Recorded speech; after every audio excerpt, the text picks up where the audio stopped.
Thank you, Mr. Chairman. Commissioner, you're an attorney. Can you explain for our fellow citizens what the phrase spoliation of evidence means? I have no idea what that means. Well, I'm going to help you with it, okay? Spoliation of evidence is when a party fails to preserve, there's a negative inference that the jury can draw from their failure to preserve the evidence. You with me? If you destroy documents, the jury can infer that those documents weren't going to be good for you. If you fail to keep documents, the jury can infer that those documents were not going to be good for you. You've heard the phrase spoliation of evidence, haven't you? I can't recall ever hearing it. It's true in administrative hearings, civil hearings, criminal hearings. I practiced law once 45 years ago, gave it up for Lent one year, never went back. All right. Well, let me tell you what you would have found if you had stuck with it. When a party has a duty to preserve evidence or records and they fail to do so, there is a negative inference that is drawn from their failure to preserve the evidence. It's common sense, right? If you destroyed something, the jury has a right to infer that whatever you destroyed would not have been good for you, or else every litigant would destroy whatever evidence was detrimental to them. Agreed? I'm not sure. I think if you destroy the evidence and people could prove it, it wouldn't be a good thing for your defense. Well, no, it's worse than that. The jury can draw, and they're instructed, they can draw a negative inference. All right. And that's true if a taxpayer is being sued by the IRS administratively, civilly, or prosecuted criminally, and they fail to keep documents, the jury can draw a negative inference from the fact that they didn't keep receipts or emails or documents. So if it's true and applies to a taxpayer, it ought to apply to the IRS as well. Agreed? Is this a trial? Is this a jury? Is that what you're... I said administrative, civil, or criminal. If you want to go down that road, I'm happy to go down it with you, Commissioner. In fact, I'm glad you mentioned it.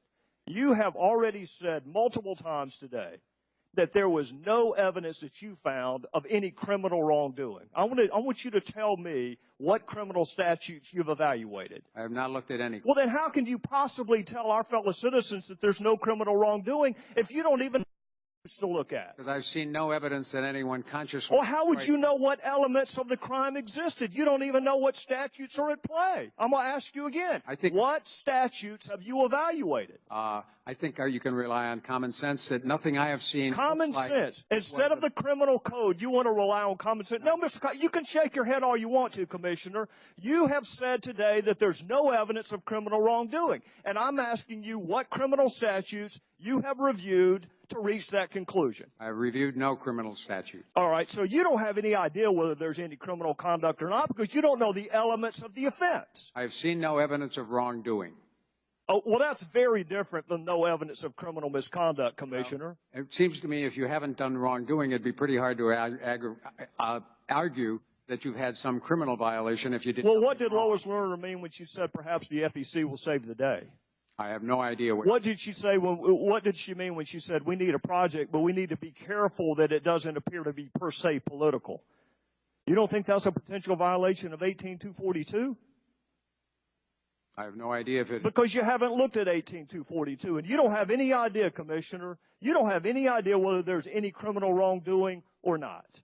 With regard to the production of the evidence, the production of Lois Lerner emails, I have seen no evidence of wrongdoing. What else went on? If there were, that would be a separate criminal offense. What else went on with Lois Lerner, I said in the past. So what you're saying is you don't have any idea whether she engaged in criminal wrongdoing. You're just saying that you did not engage in any with respect to the email. I haven't seen any wrongdoing with regard to the production of Lois Lerner emails. But you are not saying there was no criminal wrongdoing with respect to the targeting of conservative groups. I want to be very clear. You're not saying that. I've made no judgments. So you disagree with the president when he says there's not a smidgen of corruption? There are people who have been making judgments both sides about whether they're... You know what? I'm not one of those. I'm just simply saying we will never know because you didn't keep the evidence. The evidence was spoliated. And whether it's negligent, whether it's intentional, whether it's reckless, we still don't have the evidence, Commissioner. Well, you have the evidence that there is no emails from the White House. You have all of the Treasury emails. So the basic premise that this was an argument in a conspiracy driven by the White House does not... No, sir, you're wrong about that. You're wrong about that. That you're repeating a talking point from our colleagues on the other side that we're obsessed with the White House. It was Jay Carney who perpetuated the myth that it was two rogue agents in Ohio. It wasn't any of us. Was that accurate? Was that first initial line of defense that this is just two rogue agents in Ohio? Was that accurate, Commissioner? Not that I know of. All right, so that wasn't accurate, and that came from the White House. Who said there's not a smidgen of corruption?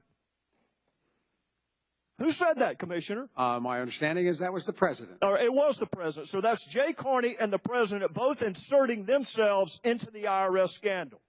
And you want to blame us for bringing the White House into it? I haven't blamed you at all. You just did, Commissioner. You just did. Well, it's a good argument. All I said was the White House has revealed there were no Lois Lerner emails. Treasury has given you all of their emails. So to the extent that the argument was that Lois Lerner was conspiring and emailing back and forth, thus far I haven't seen any. But you can be engaged in a conspiracy that doesn't include the White House. Gentlemen.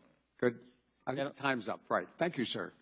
Well, I was wanting to let him go, but the guy beside him kept grabbing.